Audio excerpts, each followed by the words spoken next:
Hey, we're back for another adventure in our punch needle. This is the book we're working out of, and we're up to September's, and I've got to say September's was my very most favorite one. It is All Good Works Flow from Thy Heart. I don't know what it's called in here, but it is my favorite one. Yeah, All Good Works, okay? So,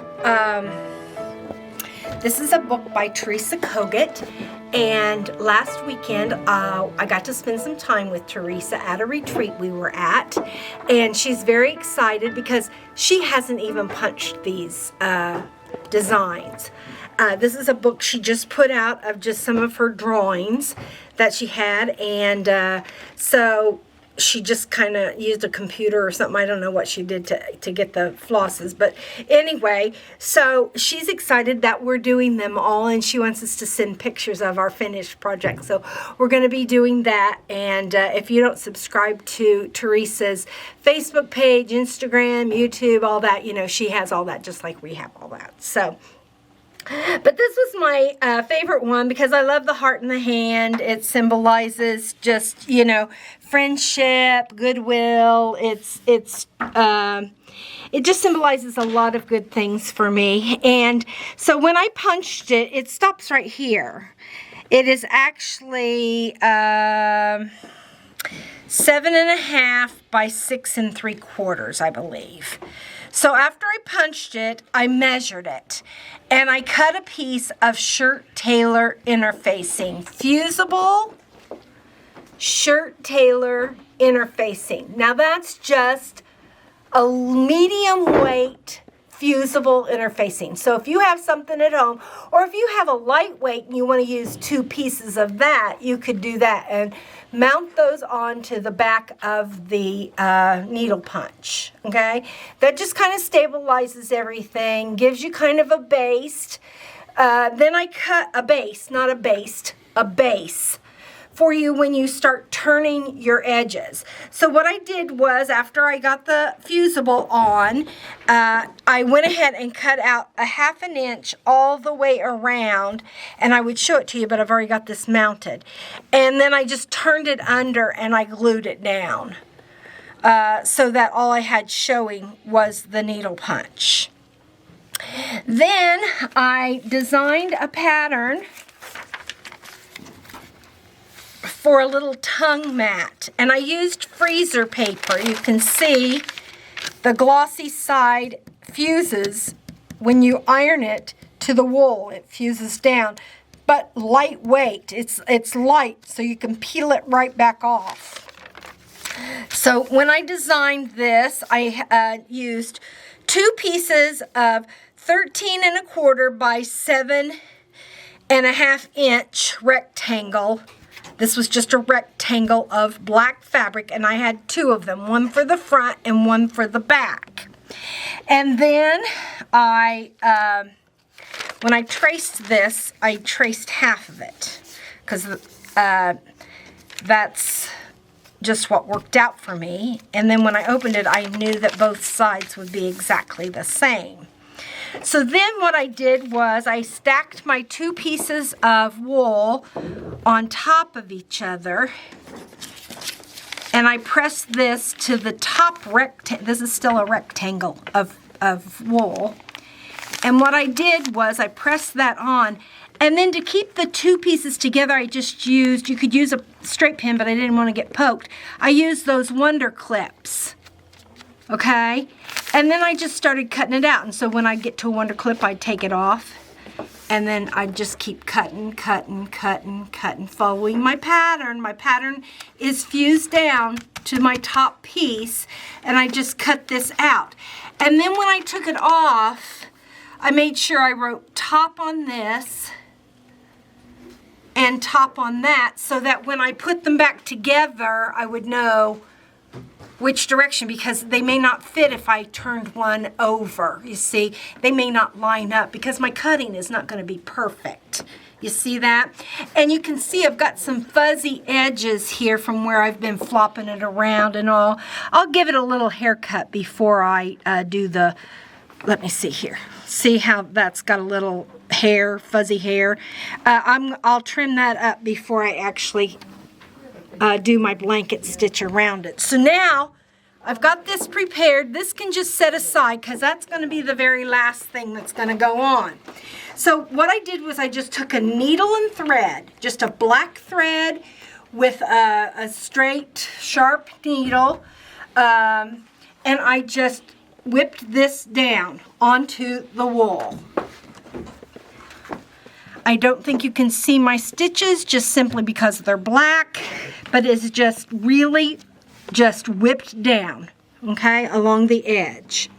Now, if you should have some white cloth showing, you can take a black magic marker and just color that white edge of that fabric, and it'll just blend right in. You'll never ever know that there was white fabric there. I know sometimes when you get that turned, the white fabric will still show on the front. You don't want that. That's pretty distracting when you're working with black. And I did discover this week, or last week, whenever it was, that they dye weaver's cloth so that you don't have that stark white. So if you wanted to do a piece, of course, the darker you dye it, the harder it is to trace on to see your punching lines. But if you wanted a gray, like a medium gray, that would help it not stand out as much, you could just get some Rit dye and just dye it a deeper color so you wouldn't be working with that stark white. So then after I did that, these are called tongues in the wool world. These are called tongues, and on the tongues go these pennies. And so what I did was I took my circle and I just decided what size circle I wanted the pennies to be, and they usually stack the pennies, and the reason they're called pennies is because they used to use real pennies, and pennies used to be big like that. And they would use the pennies to trace around. Isn't that fun? So I just used my whole, it's got a bunch of little holes cut out of it from the office supply store. You get those in the drafting department.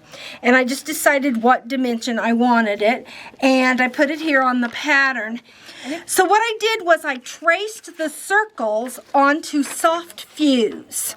This is a 2 paper, no, it doesn't have 2 papers. One side is glue and one side is paper, okay?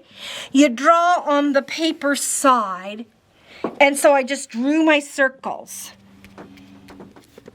And then I wrote red because I want to make sure I knew those were the red ones. And then here's the gold ones. I decided to use red and gold. I'm going to put the red on the bottom and the gold on the top. Doesn't that look pretty with the piece? So then after you get that fused on, you can see here it's fused down. It's not coming off. So then what I would do is I'd take a pair of sharp scissors and I'd go ahead and I'd cut these out. And you just cut right on the line because that is the pattern line. And this is the back of the wool that you're doing this on. Okay? And so then after that, after I got it cut out, then I would score it with my scissors, and then that just tears away. And what it does is it leaves glue on the back side of my penny.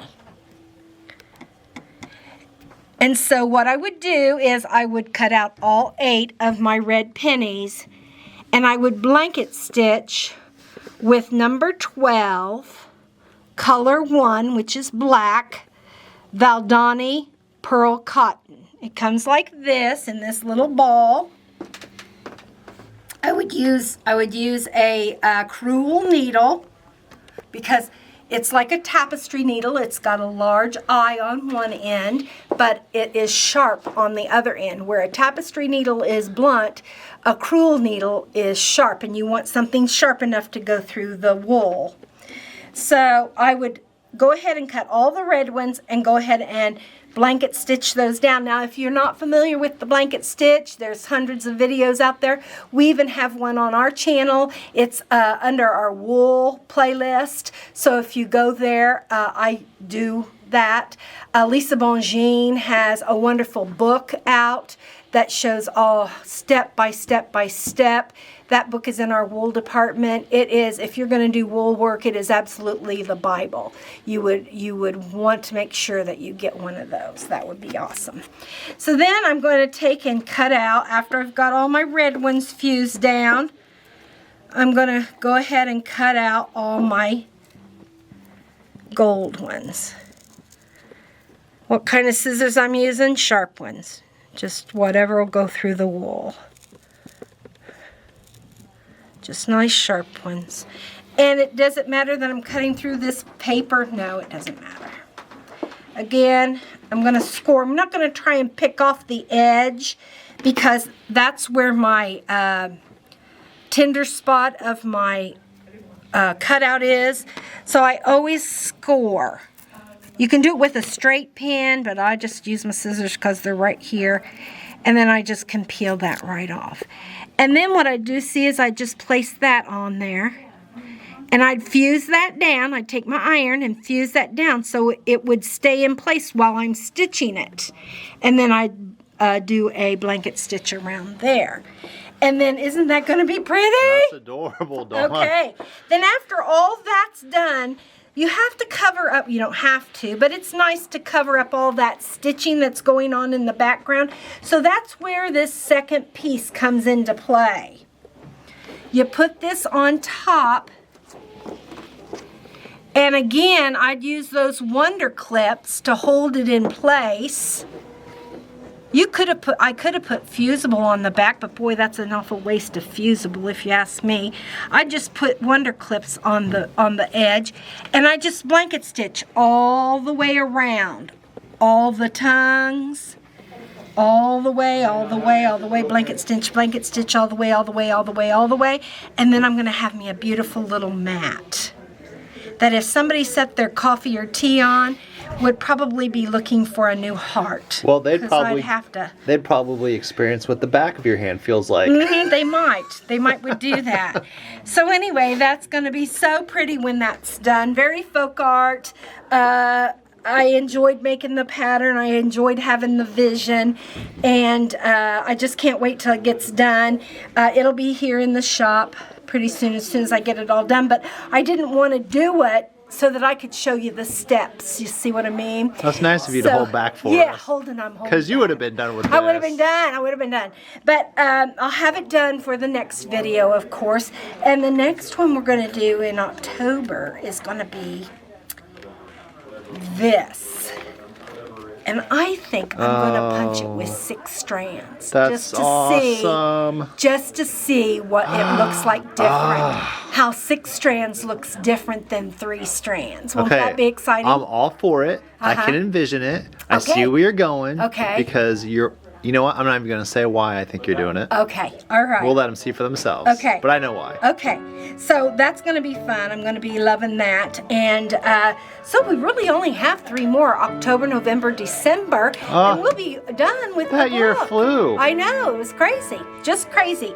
We're going to get the kits, try to get the kits ready today. If not today, then Monday for sure. So happy punching, everybody. Bye.